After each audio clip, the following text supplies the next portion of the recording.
Hey guys, in this video we're going to discuss the term is fading. What does a fade mean? A lot of times I have clients that come in, I want a number one on the side and then I want to fade it into the top. What they're really saying is they want a number one and they want to blend into the top.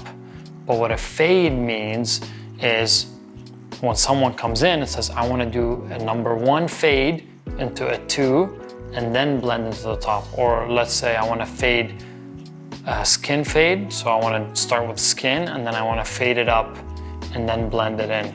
So a fade is basically a term that is most likely linked to whatever is happening to the side of the head. It's got nothing to do with the top.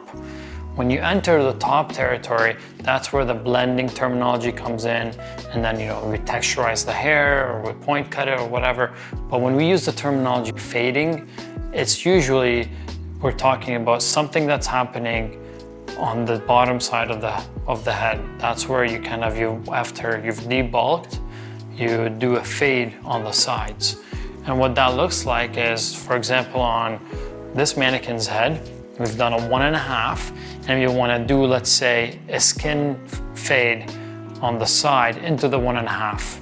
So what that would look like is you would take your liner, you would start by putting in your first line,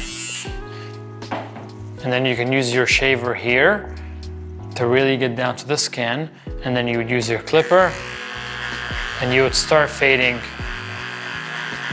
the hair. We're not going to go into too much detail about how we do this in this video particularly, but in the next videos we'll be explaining on how you do a fade on the side. But this is what fading looks like, and this is what it means. Fading is pertaining to the side of the head and is not what people might think it is, which is blending, when you blend the side into the top.